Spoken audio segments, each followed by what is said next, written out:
So let's say you purchase an avocado at the local supermarket. Usually they sell Hass.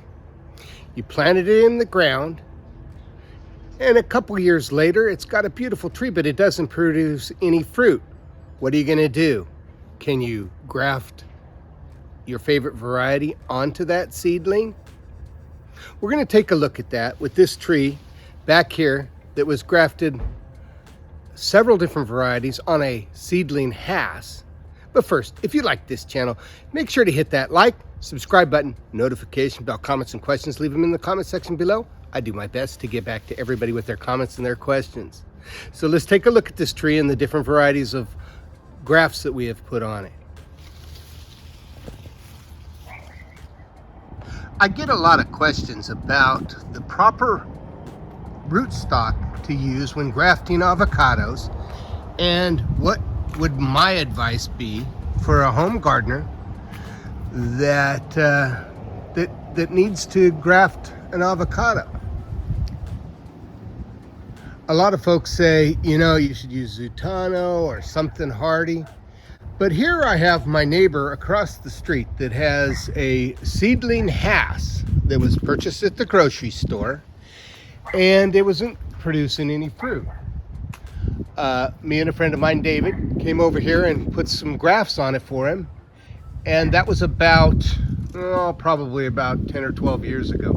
And as you can see, the tree is just growing wonderfully. This guy is a wonderful gardener, and he really knows how to take care of his trees. I've since showed him how to do his own grafting, but let's take a look at this tree and how well these grafts have taken. Now, these are surprise avocados.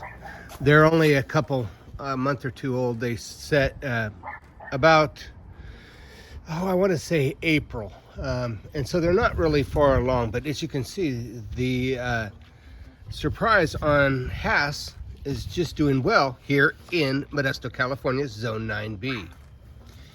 The leaves are all healthy, and as you can see, he doesn't use any mulch. The lawn becomes the mulch. But let's take a look. Look at especially right now, surprise is just taking over this tree. As you can see, there's no obvious marks where we did the grafting. I think we did them up here higher up, just because that's where he wanted them done.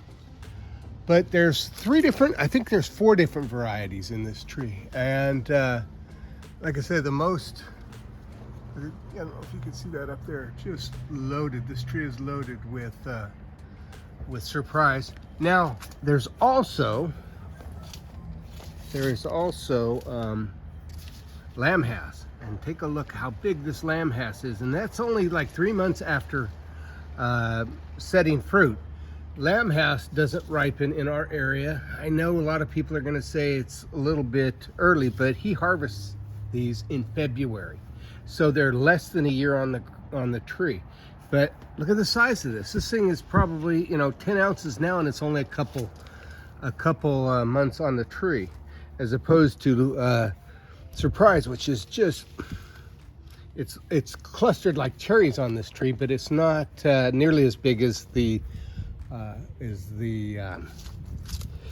lamb Hass.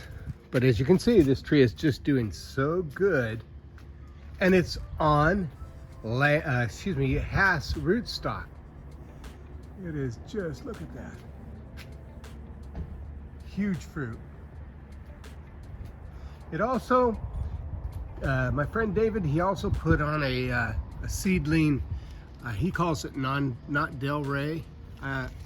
Some of you guys might know what the heck that is, but it's not the greatest fruit, and it would be my advice that he replaces this with something else that's a little better tasting, a little better to eat. Now, this is one that I put on here. It's a giant seedling. I'm not sure what the exact origination is, but look at the size of those darn leaves when you compare it to the lamb Hass. It's just giant. So that's pretty much it. I just wanted to show you guys how well this tree is doing on store-bought Hass seedling rootstock. My name is Jeff. If you like this channel, if you like growing exotic tropical fruit trees in marginal climates, you hit that like, subscribe button and the notification bell. Comments and questions, leave them in the comment section below. I do my best to get back to everybody with their comments and their questions. You have a wonderful day.